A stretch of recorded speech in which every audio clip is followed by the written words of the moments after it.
நீங்கள் 1000 கோடி திருடிட்டு எவிடன்ஸ் இல்லாமல் போயிடலாங்க, தப்பிச்சிடலாங்க. ₹1 திருடி எவிடன்ஸ் இருந்தால் ஜெயிலுக்கு தான் போவீங்க. That's what happening. லட்டு மாதிரி கேஸ் இது. நீங்கள் ஒரு காம்ப்ரமைஸை எப்படி அரைவ் பண்ணீங்க? இது எப்படி அரசியலமைப்பு சாசனம் கொடுக்காத உரிமையை, அதிகாரத்தை உச்சநீதிமன்றம் எப்படி கையில் எடுத்துக்கொண்டு கொள்கிறது என்று பேசுகிறார்கள். ரொம்ப தவறான ஒரு பார்வை. கொஞ்சம் க்ளோஸாக பார்த்தாலே உச்சநீதிமன்றம் தன்னுடைய வரம்பை மீறவில்லை. நல்ல ஜட்ஜஸ் கிட்ட மாட்டிக்கிச்சிங்க. அது நீங்கள் சொல்லக்கூடியது நாளைக்கு, because supreme court as an institution நீங்கள் அதை இன்சல்ட் பண்ணிங்கன்னா you will have to pay very heavily for it. கொஞ்சம் நாட்கள் கழித்து அமைச்சராக பொறுப்பேற்கலாமா? அப்படி பொறுப்பேற்றால் அது மறுபடியும் என்ன சிக்கலை ஏற்படுது? அப்போ ஸ்ட்ரிக்சர்ஸ் ரொம்ப ஸ்ட்ராங்காக இருக்கும். ஸ்ட்ரைட்டாகவே you may be sent to jail. இப்போ செந்தில் பாலாஜி மேலே என்ன வாய்ப்புகள் தான் சார்? இதில் மேபி சுப்ரீம் கோர்ட்டில் தான் அப்பீல் பண்ண முடியுமா எகெயின்?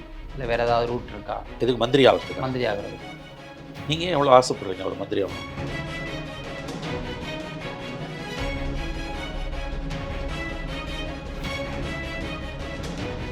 தி டிபேட் நேயர்களுக்கு வணக்கம். செந்தில் பாலாஜி அவர்கள் தொடர்பான வழக்கு இன்றைக்கு உச்சநீதிமன்றத்தில் வந்தது. பல்வேறு விஷயங்கள் நடந்திருக்கிறது. இது பற்றியெல்லாம் பேசுவதற்காக மூத்த பத்திரிகையாளர் திரு மணி அவர்கள் நம்முடைய இணைகிறார். சார் வணக்கம். வணக்கம் சார், சுப்ரீம் கோர்ட்டில் இன்னைக்கு அவருடைய அந்த வழக்கை டிஸ்போஸ் பண்ணியிருக்காங்க. அமைச்சரவை பதவியை நேற்று அவர் ராஜினாமா செய்ததை அடுத்து இந்த முடிவு எடுக்கப்பட்டிருக்கு. உச்சநீதிமன்றம் என்ன சொல்லியிருக்காங்க? ஆமாம், நான் பார்த்த வரையில் இந்த ஜாமீனை ரத்து செய்ய கோரும் ஒரு தனிநபர் மற்றும் அமலாக்கத்துறை தாக்கல் செய்யப்பட்ட வழக்குகள் முடித்து வைக்கப்பட்டிருக்கின்றன. டிஸ்மிஸ் ஆகல, முடித்து வைக்கப்பட்டிருக்கின்றன. ஏனெனில் அவர் அமைச்சர் பதவியிலிருந்து விலகிவிட்டார். அமைச்சர் பதவியிலிருந்து விலகியதால் அவருடைய ஜாமீனை ரத்து செய்ய வேண்டிய அவசியம் இல்லை என்று நீதிபதி ஜஸ்டிஸ் ஓகா அவர்கள் தெரிவித்திருக்கிறார். அமலாக்கத்துறை சார்பில்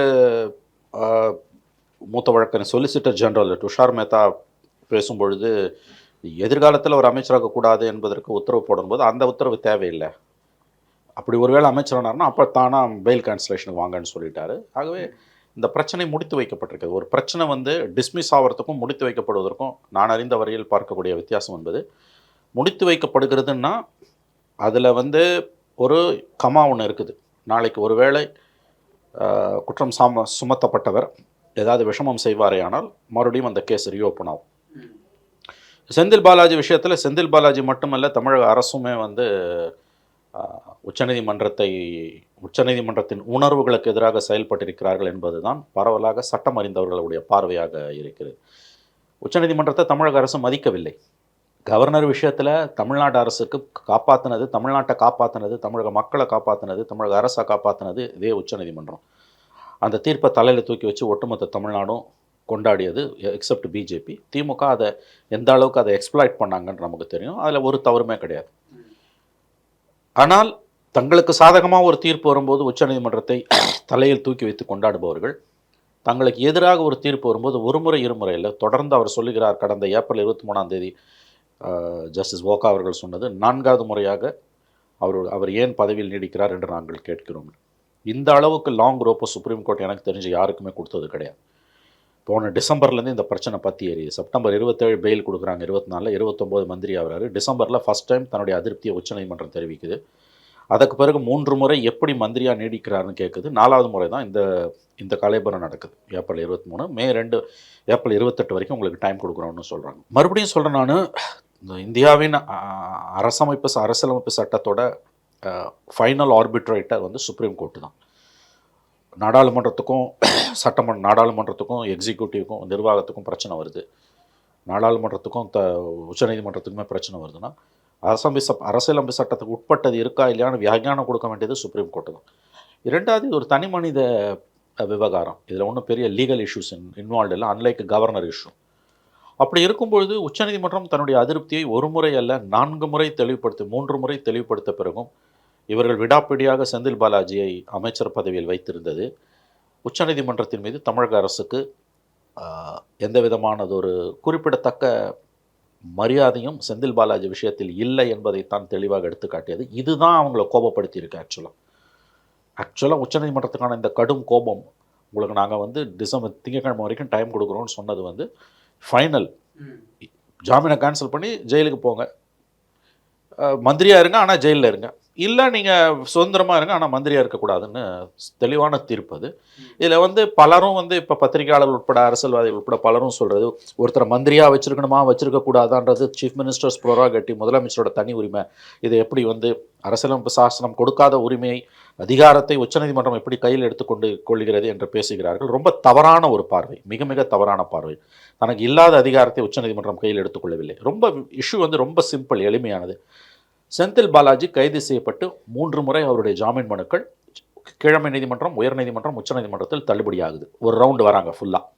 ஜூன் 14, 23 கைது செய்யப்பட்டவங்க செகண்ட் ரவுண்டு ஸ்டார்ட் பண்ணுறாங்க. செகண்ட் ரோ கீழமை நீதிமன்றத்தில் டிஸ்மிஸ்டு, ஹைகோர்ட்டில் டிஸ்மிஸ்டு, சுப்ரீம் கோர்ட்டுக்கு போகும்போது சுப்ரீம் கோர்ட்டில் 4-5 மாதங்கள் அது ஊறப்போடப்படுது.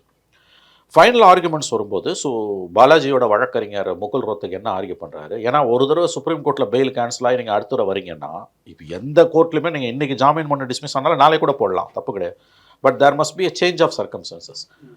கடந்த முறை வந்ததுக்கும் இப்போயும் என்ன வித்தியாசம்னு போது அவர் என்ன சொல்லுகிறார், அவர் மந்திரியாக இல்லைன்றார். இந்த வாதத்தை ஏன் கடந்த முறை ஜாமீன் ரத்து செய்யப்பட்டு மறுபடியும் இந்த முறை வந்திருக்கீங்களா, என்ன வித்தியாசம் இந்த சூழ்நிலைக்குன்னு உச்சநீதிமன்றம் கேட்கும்போது பாலாஜியோட வழக்கறிஞர் சொன்னது, செந்தில் பாலாஜி வழக்கறிஞர், there is a change of circumstances. ஏன்னா கடந்த முறை டிஸ்மிஸ் ஆகும்போது அவர் மந்திரியாக இருந்தார், இந்த முறை இல்லைன்றார். அந்த கிரவுண்ட்ஸில் தான் நாங்கள் உங்களுக்கு ஜாமீன் கொடுத்தோம், மெரிட்ஸ் ஆஃப் த கேஸில் கிடையாது. ஏன்னா இந்த மாதிரியான வழக்குகளில் விசாரணை முடிய பல ஆண்டுகள் ஆகும். அரசியலமைப்பு சாசனம் 21வது பிரிவின் படி தனிமனித சுதந்திரம் என்பது விலை மதிப்பற்றது என்ற காரணத்தால் நாங்கள் உங்களுக்கு கொடுத்தோம். நாங்கள் மெரிட்ஸ் ஆஃப் த கேஸில் கொடுக்கல. நீங்கள் நிரபராதி என்று நாங்கள் கொடுக்கவில்லை. இன்னொன்று, ஏற்கனவே இந்த ப்ரெடிகேட் அஃபென்ஸில் நீங்கள் இன்ஃப்ளூயன்ஸ் பண்ணீங்கன்றது ஹைகோர்ட்டில் வந்த காம்ப்ரமைஸ்லேயே தெரியுது. It's a very strong words. அதனால் நாங்கள் வந்து உங்களுக்கு வந்து இந்த முறை நீங்கள் மந்திரியாக தொடர்றதை அனுமதிக்க முடியாதுன்றாங்க. ஸோ உச்சநீதிமன்றம் யார் மந்திரி யார் எந்திரின்ற விஷயத்தில் தலையிடுது, அது முதலமைச்சரின் தனி அதிகாரம், இது எந்த விதத்தில் நியாயம் என்று பேசுபவர்களுடைய கனிவான பார்வைக்காக தான் நான் இதை வைக்கிறேன். கொஞ்சம் க்ளோஸாக பார்த்தாலே உச்சநீதிமன்றம் தன்னுடைய வரம்பை மீறவில்லை, இதுதான் உண்மை. ஸோ இவங்க நல்லா போய் லாக் ஆகிட்டாங்க. அவங்களே சொல்லி மாட்டிக்கிட்டதுனால இது அவங்களே சொல்லி மாட்டிக்கிட்டது. அவங்க என்ன கேட்குறாரு, ஜஸ்டிஸ் ஓக்கா என்ன சொல்கிறாருன்னா, நீங்கள் சொன்னது வந்து சேஞ்ச் ஆஃப் சர்க்கம்ஸ்டன்சஸ் சொல்லி தான் பெயில் கேட்குறீங்க, because is not a minister which is a change of circumstance. அந்த அடிப்படையில் நாங்கள் பெயில் கொடுக்குறோம். But the next day you become chief minister, டிஸ்ஆனஸ்ட்ன்ற ஒரு வார்த்தையை சொல்கிறார்.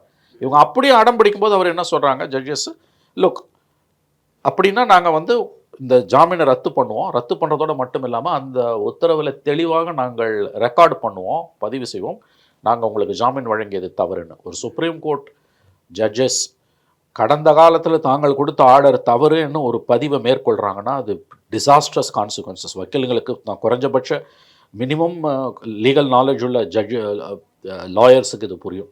தன்னுடைய உத்தரவு தவறு என்று உச்சநீதிமன்றமே பதிவு செய்ய வேணால், அதுவும் எந்த வழக்கில், பிஎம்எல்ஏ வழக்குகள். ஜட்ஜஸும் சொல்கிறாங்க பிஎம்எல்ஏல ஜாமீன் வாங்குறது எவ்வளோ கஷ்டம்னு உங்களுக்கு தெரியும். நீங்கள் இந்த மாதிரி விஷமம் பண்ணிங்கன்னா நாங்கள் வந்து தனி மனித சுதந்திரத்தின் அடிப்படையில் இனிமேல் ஜாமீன் வழங்காமல் கன்சர்வேட்டிவ் அப்ரோச்சும் நாங்கள் மேற்கொள்வோம். இது இன்னும் பலரை பாதிக்கும். ரொம்ப கிளியர் கட் ஆர்டர் மனோஜ். அதில் வந்து உச்சநீதிமன்றம் வந்து செந்தில் பாலாஜி விஷயத்தில் வரம்பு மீறியது, முதலமைச்சரோட தனி உரிமையில் யார் மந்திரி இல்லைன்ற உரிமையில் தலையிட்டது என்பது தவறான வாதம் என்பதுக்கு தான் இவ்வளவையும் நான் சொல்கிறேன். அந்த ஆர்டரை மேம்போக்காக படிக்கும்போது இந்த விஷயங்கள் நமக்கு புலப்படுகின்றன. இப்போ துஷார் மேத்தா சொல்லும் பொழுது இன்னும் கொஞ்ச நாளில் அவர் அமைச்சராக கூட வாய்ப்பு இருக்குது, அதனால் இந்த வழக்கு முடியும் வரைக்கும் அவர் அமைச்சராக கூடாதுன்னு சொல்கிறாரு. அதில் வந்து ஒரு சின்ன நோட் என்ன இருக்குன்னா, ஓக்காவுடைய பதவிக்காலம் 24 முடியுது, மே 24. மேபி அதுக்கப்புறம் வந்துருவாரோன்றதை லைட்டாக இன்சிஸ்ட் பண்ண மாதிரியும் இருந்துச்சு. அதுக்கெல்லாம் வாய்ப்பு இல்லை நான் நம்புகிறேன். ஏன்னா இந்த மூட் ஆஃப் த கோர்ட்னு ஒன்று சொல்லுவாங்க. குறைஞ்சபட்ச சட்ட அறிவுள்ள வழக்கறிஞர்களுக்கு நான் சொல்வது புரியும். The mood of the judges, the mood of the கோர்ட்னு ஒன்று உண்டு. செந்தில் பாலாஜி விஷயத்தில் supreme court has taken a serious view. It is not justice Oka or X Y or is. Justice Oka வந்து அவர் மே 24 ரிட்டையர் ஆகலாம், அவர் பெஞ்சில் இருக்க இன்னொரு ஜட்ஜ் அடுத்த மாதம் ரிட்டையர் ஆகலாம். Men may come, men may go, judges may come, judges may go, judges will come and judges will go, but supreme court will go on for ever. இது இஸ் அ ஃபேக்ட். அதனால் இனிமே இந்த விஷ பரீட்சையை செந்தில் பாலாஜியோ முதலமைச்சரோ அல்லது மற்ற அரசு அதிகாரிகளோ யாருமே மேற்கொள்ள மாட்டார்கள் என்று தான் நான் உறுதியாக நம்புகிறேன். ஏன்னா இது வந்து ஸ்ட்ரிக்சர்ஸ். இது அவங்க தெளிவாக தான் இருக்குது சுப்ரீம் கோர்ட்டு. இந்த வழக்கு முடியும் வரையில் மந்திரி ஆகக்கூடாதுன்னு சொன்னால் அது வந்து ஒரு தவறான முன்னுதாரணமாக கொடுப்பேன். அங்கே பிரச்சனை வரும், அப்போ செய்யக்கூடாது. கிளியராக சொல்கிறாங்க. நம்முடைய அரசியலமைப்பு சாசனத்தோட பியூட்டியே என்னென்னா, எல்லாருக்கும் வரையறைகள் இருக்குது, ஆனால் அது எழுதப்படாத வரையறைகள். டைம் ஃப்ரேம் ஏன் ஃபிக்ஸ் பண்ணக்கூடாது? டைம் ஃப்ரேம் ஃபிக்ஸ் பண்ணக்கூடாது உயர் பதவிகள் இருப்பவங்களுக்குன்றது காலகாலமாக இருக்கக்கூடிய நடைமுறை. ஏன்னா உயர் பதவியில் இருக்கவங்களுக்கு நீ ஃபிக்ஸ் பண்ண முடியாது. ஆனால் அதோட அர்த்தம் டைம் ஃப்ரேம் இல்லைன்னு கிடையாது. அவர்களாக அதை உணர்ந்து கொள்ள வேண்டும். அந்த அளவில் இந்த வழக்கு முடியும் வரையில் என்று சொன்னதை வந்து நாம் நிச்சயமாக அந்த விதத்தில் ஜஸ்டிஸ் ஓகா அவர்கள் வந்து அதை ஏற்றுக்கொள்ள மறுத்ததும், அதுக்கு அவர் சொன்ன பதிலும் இருக்குது. நான் பார்த்தேன், அதை படித்து பார்த்த வரைக்கும் அவர்கள் இது தனிமை அப்படி வந்ததுன்னா you can come for cancellation of fail.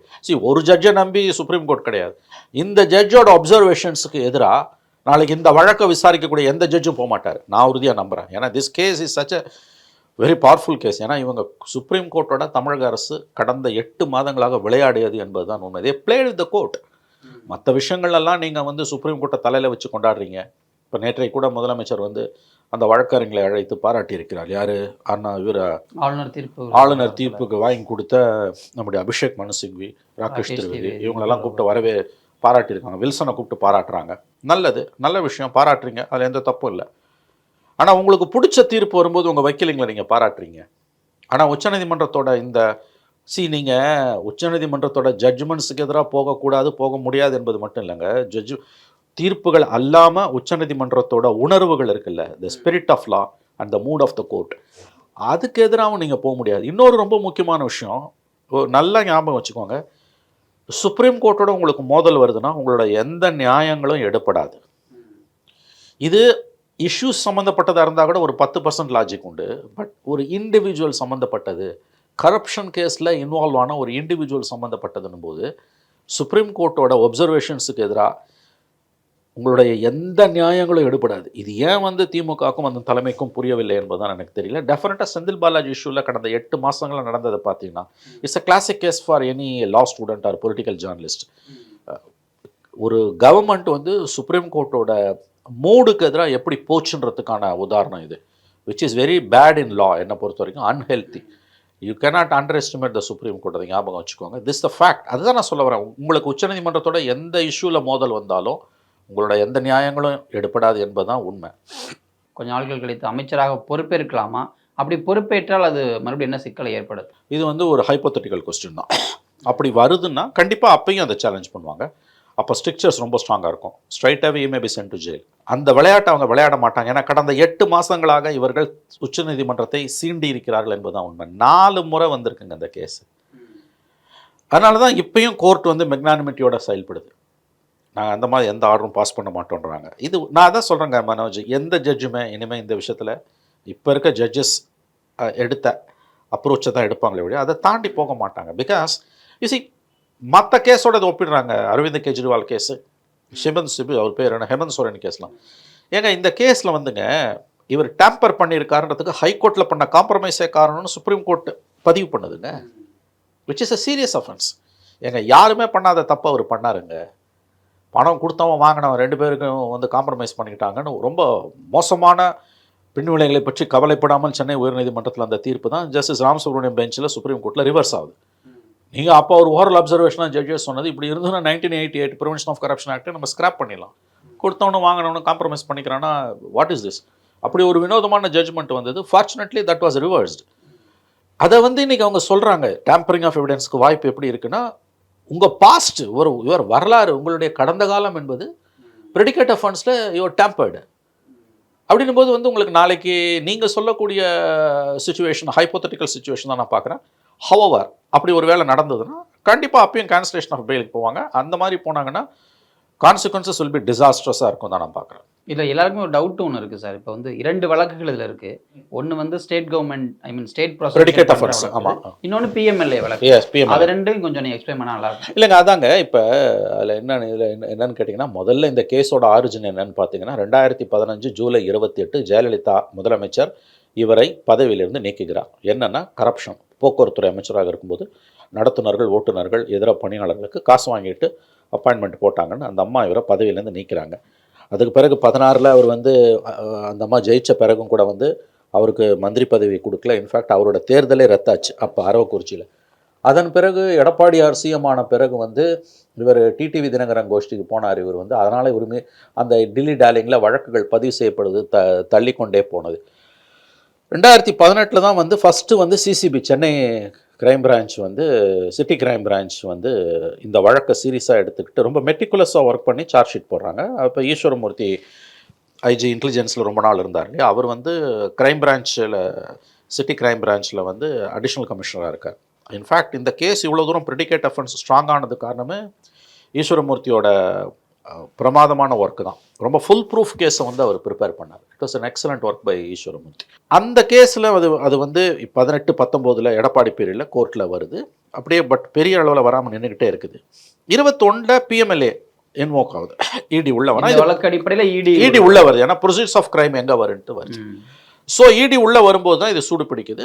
Political கால்குலேஷனில் தான் இடி உள்ளே வரான். செந்தில் பாலாஜி 24 பார்லிமெண்ட் எலெக்ஷனுக்குள்ளே நியூட்ரலைஸ் பண்ணணுன்ட்டு தான் 23 அரெஸ்ட் பண்ணுறாங்க. அதிலெல்லாம் எந்த மாற்று கருத்தும் இல்லை. இதே செந்தில் பாலாஜி வந்து பிஜேபியில் இருந்திருந்தார், ஏடிஎம்கேல இருந்திருந்தாருன்னா இன்றைக்கி அவர் மேலே எந்த வழக்கமும் இருந்திருக்காரு. That's a fact. அதை நான் மறுக்கல. ஆனால் இடியை வந்து வச்சு மோடி கவர்மெண்ட் நடத்தக்கூடிய இந்த பழிவாங்கும் நடவடிக்கைகள் இது எல்லாத்தையுமே நீங்கள் எப்படி பார்க்கணும்னு கேட்டிங்கன்னா, பழி வாங்குகிறார்கள் என்பது உண்மை. அரசியல் ரீதியாக செரி பிக் பண்ணுறாங்கன்றது உண்மை. ஆனால் செரி பிக் பண்ணப்படுபவர்கள் யோகியர்கள் இல்லை. அவர்கள் வந்து மிகப்பெரிய அளவில் மோசடி செய்திருக்கிறார்கள் என்பதற்கு நிரம்பவே உதாரணங்கள் இருக்கின்றன. ஸோ இதுதான் இந்த கேஸோட பேக்ரவுண்டு. இன்னொரு விஷயம் ரொம்ப முக்கியமானது, அதை யாருமே பெருசாக பேசலை. இந்த ஏப்ரல் 23 இந்த சுப்ரீம் கோர்ட்டில் ஸ்ட்ராங் ஸ்விட்சஸ் வந்த அடுத்த நாள் டைம்ஸ் ஆஃப் இந்தியா மட்டும் பேஜ் ஒன் ஸ்டோரி ஒன்று போட்டிருந்தாங்க. இந்த கேஸில் மொத்தம் 4 சார்ஜ் ஷீட் இருக்குது. ஸ்டாலின் கவர்மெண்ட் வந்த பிறகு என்ன பண்ணாங்க, இந்த வழக்கை நிறுத்து போக செய்வதற்கு 4 சார்ஜ், இந்த கேஸை வந்து மொத்தமாக வந்து 4 சார்ஜ் ஷீட்டையும் ஒன்றாக்கி கேஸை மொத்தமாக ஹேண்டில் பண்ணணும்னு கொண்டு வந்துட்டாங்க. இந்த 4 கேஸை இந்த 4 சார்ஜ் ஷீட்டை ஒன்றா ஆக்குனதை பிரிக்கணும். இந்த main case first case Eswaramoorthy type பண்ணி போட்டார் பாருங்க, அந்த கேஸை வந்து தனியாக பிரித்து நடத்தணும். பிகாஸ் அதில் வந்து சமேர் அரௌண்ட் 172 விட்னஸஸோ என்னமோ தான் இருக்காங்க. அதை லாஜிக்கலி ஒழுங்காக நடத்துனீங்கன்னா பிட்வீன் 8 to 9 months, அது கண்டிப்பாக ஒரு 8-9 மாதத்துக்குள்ளே ஜட்ஜ்மெண்ட்டே வாங்கிடலாம். அதனால் அந்த சார்ஜ் ஷீட்டை அந்த கேஸை பிரிக்கணும்னு ஒரு anti corruption watchdog supreme கோர்ட்டில் கேஸ் போட்டிருக்காங்க. அதே பெஞ்ச் முன்னால் வருது, ஜஸ்டிஸ் ஓகா பெஞ்ச் முன்னாலே வருது. They are taking it a very serious view. State கவர்மெண்ட்டுக்கு, பாலாஜிக்கு, சிட்டி போலீஸுக்கு எல்லாம் எல்லாருக்கும் வந்து நோட்டீசஸ் ஆர்டர் ஆகிருக்கு, இன்க்ளூடிங் இடின்னு நினைக்கிறேன், சப்ஜெக்ட் டு கரெக்ஷன். May 9 அந்த கேஸ் வருது. அந்த கேஸை பிரித்தாங்கன்னா ட்ரையல் வந்து ஒன் இயர்க்குள்ள அதிகபட்சம் முடியும்.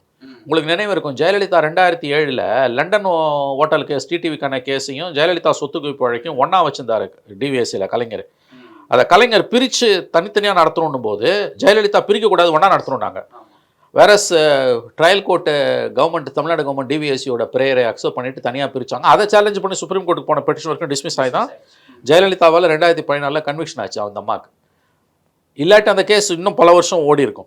இப்போ ஏப்ரல் 24 இந்த கேஸ் கோர்ட்டில் வந்தப்போ அந்த ஆன்டி கரப்ஷன் வாட்ச் டாகோட வக்கீல் என்ன சொல்கிறாரு, பர்பஸ்ஃபுல்லாக, ஏன்னா 2000 விட்னஸ் 2000 பேர் அக்யூஸ்டாக போட்டிருக்காங்க, லாரியில் தான் கூட்டின்னு வரணும் எல்லாரையும். இந்த கேஸை மட்டும் நார்மலாக நடத்தணும் 1500 வருஷம் முடியறதுக்குன்றாங்க. ஸோ தெளிவாக தெரியுது, சம்மந்தப்பட்டவர்கள் செந்தில் பாலாஜியை காப்பாற்றுறதுக்காக பணம் கட்டி ஏமாந்தவனையும் குற்றவாளி ஆகிட்டாங்க, 2000 பேரை மேலே விட்னஸ் ஆகிட்டாங்க, 4 சார்ஜ் ஷீட்டை ஒன்றா ஆகிட்டாங்கன்னும்போது இதை பிரிக்கணும்னு ஒரு ப்ரேயர் வந்திருக்கு.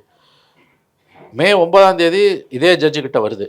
அவங்க சுப்ரீம் கோர்ட் ஒருவேளை அந்த ப்ரேயர் அக்செப்ட் பண்ணிவிட்டு அந்த ஒரு கேஸை டீலிங் பண்ணி எப்படி ஜெயலலிதா கேஸ் பண்ணாங்களோ அந்த மாதிரி பண்ணாங்கன்னா இந்த கேஸில் 1 இயரில் ட்ரையலை நடத்தி ஜட்ஜ்மெண்ட் வரதுக்கே வாய்ப்பு இருக்குது. அது கன்விக்ஷன் ஆக்விட்டாலாம் நான் சொல்லலை, ஜட்ஜ்மெண்ட்டுக்கே வாய்ப்பு இருக்குது. இதுதான் ஃபேக்ட். இப்போ இவ்வளோ தூரம், அதாவது இந்த கேஸை 21க்கு பிறகு எப்படி வந்து கவர்மெண்ட்டே சாபட்டாஜ் பண்ணிச்சுன்றதுக்கு இதெல்லாம் உதாரணம். அஃப்கோர்ஸ் பிஎம்எல்ஏ வந்ததும் இடி வந்ததும் பழிவாங்க நடவடிக்கை தான்.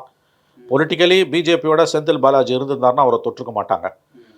சேலஞ்சர்ன்றதுனால, அதுவும் வெஸ்டர்ன் பார்ட்டில் அவருக்கு செல்வாக்கு இருக்குதுன்னு சொல்லப்படுவதால், பிஜேபி ஏடிஎம்கேக்கு சேலஞ்சர்ன்றதுனால அவங்க இடி உள்ளே வந்தாங்க. Yes, fact. But what about the main case? So பழிவாங்கப்படுகிறார்கள் என்பது உண்மை, பழிவாங்கப்படுபவர்கள் யோகியர்கள் இல்லை என்பது அதை விட பெரிய உண்மை. இதுதான் இதில் இருக்கக்கூடிய ஃபேக்ட். நல்ல ஜட்ஜஸ் கிட்ட மாட்டிக்கிச்சிங்க. அது நீங்கள் சொல்லக்கூடியது நாளைக்கு இன்னும் 3 மாதத்தில் ஜஸ்டிஸ் ஓகா ரிட்டையர் ஆன பிறகு மந்திரி அவரானா கண்டிப்பாக supreme court will take a serious view. Because supreme court as an institution நீங்கள் அதை இன்சல்ட் பண்ணிங்கன்னா you will have to pay very heavily for it. இந்த கேஸில் அரவிந்த் கெஜ்ரிவால் மேட்ரையும் கூட சைட்டேஷன் கொடுத்தாங்க. அவர் வந்து உச்சநீதிமன்றமே செக்ரட்டரியேட் பக்கம் போகக்கூடாதுன்னா ஒரு டிரெக்ஷன் கொடுத்துருந்தாங்க. அப்போ செந்தில் பாலாஜிக்கும் அதை கொடுக்கணும். இவ்வளோ இன்சிஸ்ட் பண்ணுற அளவுக்கான காரணம் என்ன சார்? அவர் அமைச்சராகக்கூடாது, போகக்கூடாது இவ்வளோ இன்சிஸ்ட் பண்ணுறதுக்கான ரீசன்? கெஜ்ரிவால் இஷ்யூவில் கூடங்க நீங்கள் நல்லா கவனிச்சிங்கன்னா அவர் வந்து டேம்பரிங் ஆஃப் எவிடன்ஸ் பண்ணாருன்றதுக்கு அவருக்கு மேலே எவிடன்ஸ் இல்லைங்க. இந்த கேஸில் ப்ரெடிகேட் அஃபென்ஸில் எஸ் டேம்பர்டுன்றதுக்கு எவிடன்ஸ் இருக்குது. அதைத்தான் கோர்ட்டு சொல்லுது. செந்தில் பாலாஜிக்கும் கெஜ்ரிவாலுக்குமே பேசிக் டிஃப்ரென்ஸ் இருக்குது. நீங்கள் செக்ரட்டரியேட் பக்கம் போகக்கூடாது, கழுத்து போடக்கூடாது, சிஎம் போஸ்ட்லேருந்து டம்மி போஸ்ட் அது. நீ யார் ரிசைன்மெண்ட் போன்றாங்க, அது is gentle way of reminding. ரெண்டும் ஒன்று தான் அடிப்படையில். இப்போ செந்தில் பாலாஜி எப்படி வச்சுக்கோங்களேன், ஒரு ஹைப்போதட்டிக்கலாக செந்தில் பாலாஜிக்கு வந்து நீங்கள் மந்திரியா செக்ரட்டரியேட்டுக்கு போகக்கூடாது, கையெழுத்து போடக்கூடாது ஃபைலில், ஆனால் மந்திரியாக இருக்கலாம்னா கண்டினியூ ஆவீங்களா? கண்டினியூ ஆக முடியாது. இட்ஸ் ஆஸ் குட் அஸ் இப்போ செந்தில் பாலாஜியோட தீர்ப்பு தான் கெஜ்ரிவாலுக்குமான தீர்ப்பு. பட் கெஜ்ரிவால் மேலே கூட வந்து செந்தில் பாலாஜி மேலே நீங்கள் ஏன் வந்து சுப்ரீம் கோர்ட் இந்த இஷ்யூவை சீரியஸாக பார்க்குதுன்னு கேட்டிங்கன்னா, அந்த ஹைகோர்ட்டில் அரைவான காம்ப்ரமைஸ் இருக்குது பார்த்தீங்களா, தட்ஸ் தி ரா நெர்வுங்க. எந்த அந்த ஜட்ஜ்மெண்ட் வந்து ரொம்ப ரொம்ப ரொம்ப அதாவது வந்து எப்படி சொல்கிறது, அது ரொம்ப அதை பற்றின ஒரு டிபேட் வேணும்னு நான் நினைக்கிறேன். ஏன்னா எல்லாரும் இதை பேச பயப்படுறாங்க, உங்களுக்கு வந்து கண்டெம்ட் வந்துருமோ. இல்லை, கண்டெம்ட் ஒன்று, because we are not motive attributing any motive to judges. கொடுத்தவனும் வாங்கினவனும் காம்ப்ரமைஸ் பண்ணான்றதை வச்சு நீங்கள் எப்படிங்க ஒரு கேஸை முடிப்பீங்க? அதனால தான் நாங்கள் சுப்ரீம் கோர்ட் அதை ரிவர்ஸ் பண்ணுது. அதுதானே இன்றைக்கி அவருக்கு எதிராக திரும்பி இருக்குது. ஆமாம், சுப்ரீம் அதையும் சொல்கிறாங்க ஒரு ஜட்ஜ்மெண்ட்டில். அது காம்ப்ரமைஸ் இருந்தாலும் கூட அங்கே லாண்ட்ரிங் நடந்ததுன்றது உண்மை. அப்போ அதை விசாரிக்கணும், அதில் நடந்த அந்த குற்றத்தை விசாரிக்க தானே வேணும். எஸ், அதுதான் இன்றைக்கி நீ வந்து யுவர் டேம்பர்டுன்றதுக்கு அது ஆதாரமாக வந்து முடியுது. நீ காம்ப்ரமைஸ் எப்போ பண்ணுற காம்ப்ரமைஸ், அதுவும் after you become a minister. இது எப்போ நடக்குது? 21 நடக்குது, கடகடகடன்னு நடக்குது. ஸோ இது எப்படி ஜெயலலிதா கேஸ் வந்து 2003 ஐ ரிமெம்பர் வெரி வெல், 2003 அந்த அம்மா சிஎம் ஆகிறாங்க, சொத்து குவிப்பு வழக்கு ஸ்பெஷல் கோர்ட்டில் நடக்குது. 2000ஆவது ஆண்டில் சார்ஜஸ் ஃப்ரேம் பண்ணுறாங்க. 2003 சாட்சி விசாரணை போயிட்டே இருக்கும்போது கொஸ்டனிங் 113வாங்க. எவ்வளோ பெரிய ஆளாக இருந்தாலும் விட்னஸ் பாக்ஸில் ஏறி தான் நீ கேள்வி பதில் சொல்லணும். இந்த அம்மாவுக்கு 113க்கு 1300 கொஸ்டனுக்கு மத்தியானம் வீட்டுக்கு அனுப்பிச்சு மறுநாள் காலைல வந்துடுச்சுனாங்க. அந்த ஒரு கிரவுண்டில் தான் Anbazhagan, DMK general secretary Anbazhagan போட்ட கேஸில் சுப்ரீம் கோர்ட்டு பெங்களூருக்கு மாற்றுச்சு. However high you are the law is above you. Senthil Balaji விஷயத்தில் ஏன் இவ்வளோ சீரியஸாக வியூ பண்ணுறாங்க, கெஜ்ரிவாலுக்கு கூட இல்லாதது பண்ணுறாங்கன்னா, கெஜ்ரிவால் கூட டேம்பரிங்கான எவிடன்ஸ் வந்து கோர்ட்டு முன்னால் இல்லை, இங்கே இருக்குது, அதனால் பண்ணுறாங்க. நீங்கள் 1000 கோடி திருடிட்டு எவிடன்ஸ் இல்லாமல் போயிடலாங்க, தப்பிச்சிடலாங்க. ₹1 திருடி எவிடன்ஸ் இருந்தால் ஜெயிலுக்கு தான் போவீங்க. That's what happening. லட்டு மாதிரி கேஸ் இது. நீங்கள் ஒரு காம்ப்ரமைஸை எப்படி அரைவ் பண்ணீங்க? ஒரு கரப்ஷன் கேஸில் ப்ரிவென்ஷன் ஆஃப் மணி லாண்ட்ரிங் ஆக்டில் அப்போ பிஎம்எல்ஏ வரல, it was a predicate offence. PMLA வராமல் ப்ரெடிகேட் அஃபென்ஸில் 1988 பிசிஆர் ஆக்டில் ப்ரிவென்ஷன் ஆஃப் கரப்ஷன் ஆக்ட் பிசிஏயில் வந்து காம்ப்ரமைஸுக்கு எப்படி ஸ்கோப் இருக்குது? ஸோ சிவில்க்கு இந்த கேஸ் கிடையாது, பர்சனல் இஷ்யூஸ் இன்வால்வ்டு கேஸ் கிடையாது. அந்த கிரவுண்டு தான் இன்றைக்கி உங்களுக்கு எதிராக திரும்பிக்கிட்டு இருக்குது. அதில் அவசரப்பட்டாங்க, இன்றைக்கி இங்கே வந்து நிற்குது. இப்போ செந்தில் பாலாஜி மேலே என்ன வாய்ப்புகள் தான் சார் இருக்குது? இதில் மேபி சுப்ரீம் கோர்ட்டில் தான் அப்பீல் பண்ண முடியுமா எகெயின், இல்லை வேறு ஏதாவது ரூட் இருக்கா? இதுக்கு மந்திரி ஆகிறதுக்கு நீங்கள் எவ்வளோ ஆசைப்படுறீங்க அவர் மந்திரி ஆகணும்னு? இல்லை, எல்லாருமே அதை சொல்கிறாங்க. அவர் தியாகியாம் அவர். இல்லை, மனோஜுக்கு எவ்வளோ அக்கறை? இந்த கேஸ் என்ன ஆகும்னு கேட்காம செந்தில் பாலாஜி மந்திரி ஆகணும்னு மனோஜ் ஏன் கேட்குறாரு? மேபி ஏதாவது லீகலி ஏதாவது வாய்ப்புகள் இருக்குமான்னு தெரிஞ்சுக்கலான்னு பார்க்க. எனக்கு தெரிஞ்ச இல்லை. Without the permission of the supreme court அவர் மந்திரி ஆக முடியாது. இன்ஃபேக்ட் நான் சொல்லுவேன், இந்த தடவை அவர் மந்திரி ஆகணும்னு முயற்சி பண்ணாங்கன்னா கவர்னரே ரெஃப்யூஸ் பண்ணுவார். பொன்முடி விஷயத்தில் கவர்னர் ரெஃப்யூஸ் பண்ணும்போது நீங்கள் சுப்ரீம் கோர்ட்டுக்கு போனீங்க, பொன்முடி விஷயத்தில் கவர்னர் பண்ணது தப்பு. ஏன்னா போத் கன்விக்ஷன் அண்ட் சென்டென்சிங் ஸ்டேட்னா அவருக்கு மந்திரி ஆவதுக்கான தகுதி இருக்குது. அதனால் கவர்னர் வந்து ரெஃப்யூஸ் பண்ணும்போது சாலிடு கேஸ் டிஎம்கே கிட்ட இருந்தது. அவங்க சுப்ரீம் கோர்ட்டுக்கு போனாங்க. 10 மணி கேஸ் 12 மணி கேஸ் வருதுன்னு போது 10 மணிக்கு அவரே கூப்பிட்டு பதவி பிரமாணம் செஞ்சு வச்சுட்டார். இப்போ இந்த விஷயத்தில் இவங்க முயற்சி பண்ணுறாங்கன்னா கண்டிப்பாக கவர்னரை ரெஃப்யூஸ் பண்ணுவார். கவர்னர் ரெஃப்யூஸ் பண்ணால் உங்களுக்கு என்ன ஆப்ஷன்? சுப்ரீம் கோர்ட்டுக்கு போனோம். சுப்ரீம் கோர்ட் போனால் மாட்டிப்பீங்க. எனக்கு தெரிஞ்சு இந்த கேசஸ் பெண்டிங்கில் இருக்க வரைக்கும் ஒரு மினிஸ்டர் ஆக முடியாது தான் நான் பார்க்குறேன். அண்டு அவரே விரும்ப மாட்டார். இஸ் அ ஷ்ரூடு பாலிட்டிஷியன் நான் சொல்கிறேன். செந்தில் பாலாஜி வந்து ஒரு ரொம்ப ரொம்ப ஷார்ப் மைண்ட் உள்ள பாலிட்டிஷியன். அவர் கண்டிப்பாக வந்து வேறு யாராவது வற்புறுத்தினா கூட அவர் விரும்ப மாட்டார் என்பது தான் என்னுடைய கருத்து. Is a very shrewd politician. அப்படி யாராவது மிஸ்சீஃப் பண்ணணும்னு நினச்சாங்கன்னா, if someone wants to play with the supreme court, அது யாராக வேணா இருக்கட்டும், டெஃபினட்டாக வந்து they will pay very heavily for it. அப்படி தான் எனக்கு தோணுது. ஏன்னா அந்த லக்ஷ்மண் ரேகாவை இவங்க தாண்டியிருக்காங்க. இந்த கடந்த 8 டிசம்பர்லேருந்து இந்த 5 மாதமாக செந்தில் பாலாஜி விஷயத்தில் நடந்த டெவலப்மெண்ட்ஸை பார்க்கும்போது தமிழ்நாடு கவர்மெண்ட் வந்து உச்சநீதிமன்றத்தை மதிக்கவில்லை என்பதுதான் துரதிர்ஷ்டவசமான உண்மை. லீகலி ஒரு பக்கம் இருக்கட்டும் சார். இப்போ வந்து பொலிட்டிக்கலி இது திமுகவுக்கு செட்பேக்கா? இல்ல ஒரு இயல்பான விஷயம்னு பார்க்குறதா? ஐ டோன்ட் திங்க் பொலிட்டிக்கலி இது செட்பேக்னு நான் சொல்ல மாட்டேன். ஏன்னா மக்கள் வந்து ஊழல் பண்ண காரணத்துக்காக ஒருத்தரை தண்டிக்கிறதுன்றதெல்லாம் கிடையாது. ஊழல் வழக்கில் தண்டிக்கப்பட்ட ஜெயலலிதா திரும்ப திரும்ப மக்களால் தேர்ந்தெடுக்கப்பட்டார். அண்ட் செந்தில் பாலாஜிக்கு ஓரளவு செல்வாக்கு அந்த மண்டலத்தில் இருக்குது. திமுகவுக்கு இது அரசியல் ரீதியாக செட்பேக் இல்லை என்று தான் நான் பார்க்கிறேன். ஸோ பொலிட்டிக்கலாக செந்தில் பாலாஜிக்கோ அல்லது திராவிட முன்னேற்ற கழகத்துக்கோ அதனுடைய கூட்டணி கட்சிகளுக்கோ இது எந்த விதத்திலும் ஒரு பொலிட்டிக்கலி ஸ்பீக்கிங் செட்பேக் இல்லைன்றதான் என்னுடைய பாயிண்ட். ஏன்னா அடுத்த எலெக்ஷன்றது ஸ்டாலின் கவர்மெண்ட் வேணுமா வேணாமான்றது இன்னும் 1 இயர் இருக்குது. இன்னும் ஒரு வாரத்தில் எல்லாரும் அதை மறந்துடுவாங்க. செந்தில் பாலாஜி அக்ரெசிவாக பொலிட்டிக்கல் ஒர்க் அங்கே பண்ணுறாருன்னா அங்கே ஒன்றும் இது அவருக்கு எதிராலாம் திரும்ப வாய்ப்பு கிடையாது. நவ் இஸ் எய்ம் அவரோட இப்போ கவனம் பூரா எங்கே இருக்குன்னா நான் சொல்கிறேன், இந்த 4 சார்ஜ் ஷீட்டில் ஃபஸ்ட்டு சார்ஜ் ஷீட்டை டீலிங் பண்ணி ட்ரையலை ரன் பண்ணுங்கள் டே டு டே பேசிஸ்லன்னு சுப்ரீம் கோர்ட் சொல்லிடுச்சுன்னா that's a serious issue for Senthil Balaji. அதை அடுத்த எலெக்ஷனுக்குள்ளே 1 இயர் இருக்குது, அதை 8 to 9 months முடிக்கலான்றாங்க. சுப்ரீம் கோர்ட் டைரக்ஷன் வந்ததுன்னா இப்போ தமிழ்நாட்டில் ஒரு கிளைமேட் வந்து அரசுக்கு எதிரான தீர்ப்புகள் வந்து அதிகமாக வர ஆரம்பிச்சிருக்கு.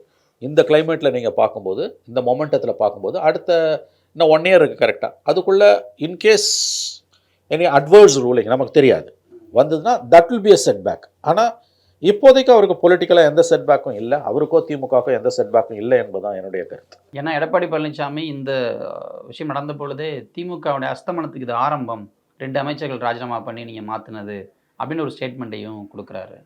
இல்லை, நான் அது அஸ்தமனன்றதெல்லாம் பெரிய வார்த்தை, அப்படி சொல்லலை.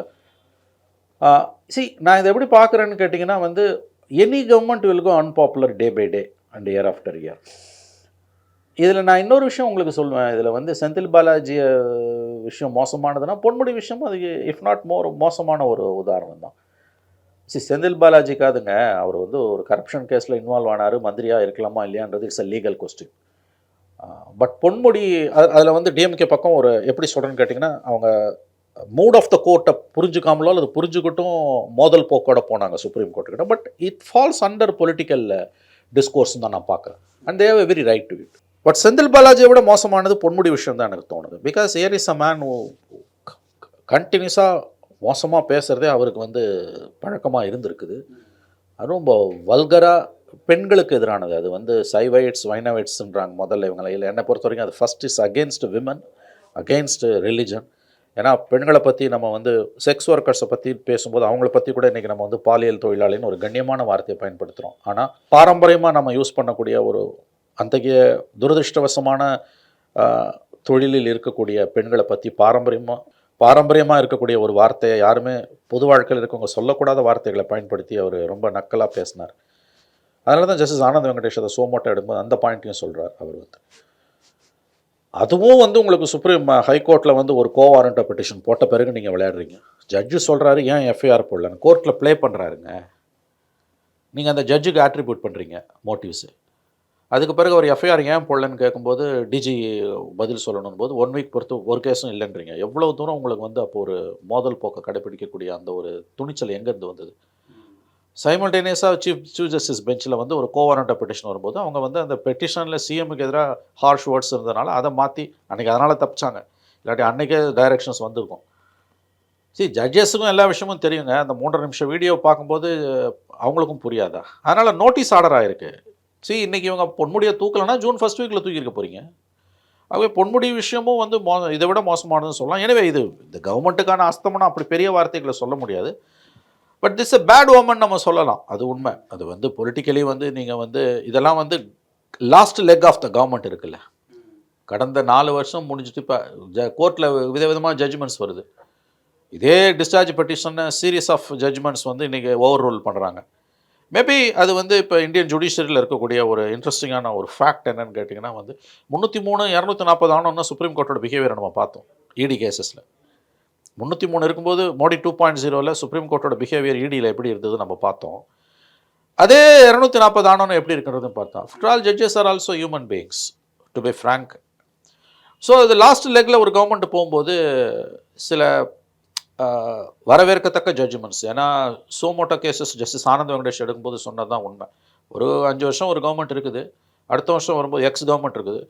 5 வருஷம் பொறுத்து ஒய் கவர்மெண்ட் வந்து எக்ஸ் கவர்மெண்ட்டில் இருக்கவங்க மேலே கேஸ் போட்டால் மறுபடியும் 5 வருஷம் பொறுத்து எக்ஸ் கவர்மெண்ட் இருக்கும்போது ட்ரையல் கோர்ட்டில் அப்படியே சம்மர்சால்ட் அடிக்கிறாங்க. இந்த போக்கு வந்து இப்படி தானே தங்கம் தென்னரசு கேஸு, இப்படி தான் கேகேஎஸ்எஸ்ஆர் கேஸு, இப்படி தான் பொன்முடி கேஸு, இப்படி தான் துரைமுருகன் கேஸு, இப்படி தான் ஐ பெரியசாமி கேஸு. இவங்க மட்டும் இல்லை, ஏடிஎம்கே அவங்க ஒன்றும் உத்தமர்கள் கிடையாது. அப்படி தான் வளர்மதி கேஸு, ஓபிஎஸ் கேஸ். இதுக்கு ஒரு ஃபுல் ஸ்டாப் வைக்கணும். இப்போ ட்ரையல் கோர்ட்ஸில் வந்து கண்டிப்பாக வந்து அவ்வளோ சீக்கிரமாக டிஸ்சார்ஜஸ் அலோவ் பண்ணணும். It's not acquittal, discharges.